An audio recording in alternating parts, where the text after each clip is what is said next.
চলুন আজ এমন এক অবিশ্বাস্য কাহিনীর গভীরে ডুব দেওয়া যাক। এমন এক গল্প যা আমাদের শেখাবে চরম প্রতিকূলতার মুখেও ধৈর্য, বিশ্বাস আর ক্ষমা দিয়ে কিভাবে জয়ী হওয়া যায়। আমরা আজ শুনব হজরত ইউসুফের সেই অসাধারণ জীবনের গল্প। মানে এই একটা লাইনেই কিন্তু পুরো গল্পের সারমর্মটা বলা হয়ে গেছে। এটা আসলে শুধু একটা গল্প না, এটা আমাদের সবার জন্য একটা গভীর বার্তা। যে পরিস্থিতি যতই কঠিন হোক, যতই অন্ধকার মনে হোক না কেন, আশা আর সাফল্যের শুরুটা কিন্তু ঠিক সেখান থেকেই হতে পারে। তো প্রশ্নটা হলো, কিভাবে একটা স্বপ্ন, বিশ্বাসঘাতকতা, দাসত্ব আর জেল খাটার মতো এত কিছুর পরেও টিকে থাকতে পারে? চলুন এই জার্নিটা আমরা একসাথে শুরু করি আর দেখি কিভাবে বিশ্বাস আর ধৈর্যের শক্তি সব বাধা টপকে যায়। আচ্ছা, গল্পের শুরুটা হচ্ছে হজরত ইউসুফের ছোটবেলায়। তিনি ছিলেন তার বাবা হজরত ইয়াকুব আলাইহিসসালামের চোখের মণি, সবচেয়ে আদরের ছেলে। আর এই আদর ভালোবাসার মধ্যেই একদিন তিনি এমন একটা স্বপ্ন দেখেন যা তার পুরো জীবনটাকেই একদম বদলে দেয়। একবার ভাবুন তো, একটা ছোট্ট ছেলে স্বপ্নে দেখছে যে আসমানের সূর্য, চাঁদ আর 11টা তারা সবাই তাকে সিজদা করছে, তাকে সম্মান জানাচ্ছে। বুঝতেই পারছেন, এটা কোনো সাধারণ স্বপ্ন ছিল না, এটা ছিল একটা ঐশ্বরিক ইশারা, এক বিশাল ভবিষ্যতের পূর্বাভাস। তার বাবা হজরত ইয়াকুব নিজেও তো একজন নবী ছিলেন, তাই তিনি স্বপ্নটার মানে সাথে সাথেই ধরে ফেলেছিলেন। আর তিনি ইউসুফকে খুব করে বারণ করে দিলেন, বললেন এই স্বপ্নের কথা যেন ভাইদের কানে না যায়, কারণ তিনি জানতেন এই বিশেষ সম্মানটা তাদের মনে হিংসা তৈরি করতে পারে। আর ঠিক এখান থেকেই কিন্তু একটা ভয়ঙ্কর ঘটনার সূত্রপাত হয়। কিন্তু বাবার আশঙ্কাই সত্যি হল। ইউসুফের প্রতি বাবার এই আলাদা টান, এই বিশেষ ভালোবাসা ভাইদের একদমই সহ্য হচ্ছিল না।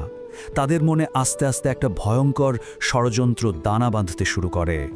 ভাবা যায় তাদের হিংসা এতটাই বেড়ে গিয়েছিল যে প্রথমে তারা তাকে মেরে ফেলার কথাই ভেবেছিল। পরে অবশ্য তাদেরই একজন বুদ্ধি দিল যে না, হত্যা না করে বরং একটা গভীর কুয়ে ফেলে দেওয়া যাক। তখন তাদের মধ্যে ভাইবোনের সম্পর্কের আর কোনো বালাই ছিল না। আর ঠিক এই চরম বিশ্বাসঘাতকতার মুহূর্তে যখন তিনি কুয়োর গভীরে একদম একা, অসহায়, ঠিক তখনই আল্লাহ তাকে ভরসা দেন। একটা ঐশ্বরিক বার্তা আসে যা বুঝিয়ে দেয় যে এটাই শেষ নয়, বরং এটা এক বিশাল পরিকল্পনার শুরু। মানে সবচেয়ে কঠিন সময়েও তিনি একা ছিলেন না। তো কূপ থেকে তো তিনি উদ্ধার পেলেন, কিন্তু তার পরীক্ষা এখানেই শেষ হলো না। একটা কাফেলা তাকে উদ্ধার করল ঠিকই, কিন্তু তারা তাকে একটা পণ্য হিসেবে মিশরে নিয়ে গিয়ে বিক্রি করে দিল। ভাবুন একবার, একজন নবীর আদরের ছেলে হয়ে গেলেন দাস। একেই বলে ভাগ্যের পরিহাস। সেখানে মিশরের এক বড় কর্মকর্তা আল আজিজ তাকে কিনে নেন। আর মিশরের এই নতুন কঠিন জীবনেও হজরত ইউসুফ কিন্তু তার সততা আর অসাধারণ চরিত্র হারাননি। তিনি আল আজিজের বাড়িতে বিশ্বস্ততা আর প্রজ্ঞা দিয়েই বড় হতে লাগলেন আর সবার মনও জয় করে নিলেন। এরপর আসে গল্পের সবচেয়ে গুরুত্বপূর্ণ মুহূর্তগুলোর একটা, যখন তার মনিবের স্ত্রী তাকে একটা পাপ কাজের দিকে ডাকেন। হজরত ইউসুফ 1 সেকেন্ডও দেরি করেননি। তার মুখ থেকে শুধু একটা কথাই বের হয়, আমি আল্লাহর আশ্রয় চাই। এই একটা বাক্যই তার ঈমানের দৃঢ়তা বোঝানোর জন্য যথেষ্ট, যা ছিল পাহাড়ের মতো অটল। আর মজার ব্যাপার হলো, প্রমাণ কিন্তু তার পক্ষেই ছিল। তার জামাটা পেছন থেকে ছেঁড়া ছিল, কিন্তু তারপরেও শুধু স্ক্যান্ডেল বা কেলেঙ্কারি ঢাকার জন্য তাকে অন্যায়ভাবে জেলে পাঠানো হলো। মানে নির্দোষ প্রমাণ হওয়ার পরেও শুধু সামাজিক মর্যাদা বাঁচাতে গিয়ে সত্যিটা চাপা পড়ে গেল। ন্যায় বিচার এখানে হেরে গেল ক্ষমতার কাছে। তো কারাগার ছিল তার জন্য আরও একটা কঠিন পরীক্ষা। কিন্তু মজার ব্যাপার হলো, ঠিক এই কারাগারেই তার আসল প্রতিভা, তার ঐশ্বরিক জ্ঞানটা প্রকাশ পেতে শুরু করে। তিনি জেলের ভেতরেই তার স্বপ্ন ব্যাখ্যার যে বিশেষ ক্ষমতা, সেটা ব্যবহার করতে শুরু করেন। আর এই ক্ষমতাই একদিন তাকে ক্ষমতার শিখরে নিয়ে যাবে। এই সময়টা ছিল ধৈর্য আর অপেক্ষার এক অবিশ্বাস্য অধ্যায়। বছরের পর বছর ধরে তিনি অন্যায়ভাবে জেলে বন্দী। একটা সময় তো মনে হচ্ছিল যে সবাই হয়তো তাকে ভুলেই গেছে। আর ঠিক সেই সময় এমন একটা সুযোগ আসলো যা শুধু তার নয়, পুরো মিশরের ভাগ্যই বদলে দেবে। কি সেই সুযোগ? মিশরের বাদশা একটা অদ্ভুত স্বপ্ন দেখলেন যে 7টা মোটাসোটা গরুকে 7টা শুকনো রোগা গরু খেয়ে ফেলছে। এখন এর মানে কি? রাজ্যের সব জ্ঞানীগুণী লোক একেবারে হতভম্ব, কেউই এর মানে বলতে পারছিল না। আর ঠিক তখনই জেল থেকে ছাড়া পাওয়া সেই লোকটার মনে পড়ল হজরত ইউসুফের কথা, সেই স্বপ্ন ব্যাখ্যাকারীর কথা। হজরত ইউসুফকে যখন ডাকা হলো, তিনি শুধু স্বপ্নটার ব্যাখ্যাই করলেন না, তিনি সামনে যে ভয়াবহ দুর্ভিক্ষ আসছে সেটা সামলানোর জন্য একটা অসাধারণ পরিকল্পনাও দিলেন। প্ল্যানটা ছিল 2 ভাগা। প্রথম 7 বছর যত সম্ভব শস্য জমা করতে হবে, আর পরের 7 বছর সেই জমানো শস্যই দুর্ভিক্ষ পীড়িত মানুষের মধ্যে বিলিয়ে দিতে হবে। খুবই সহজ, কিন্তু কি অসাধারণ একটা বুদ্ধিদীপ্ত প্ল্যান, তাই না?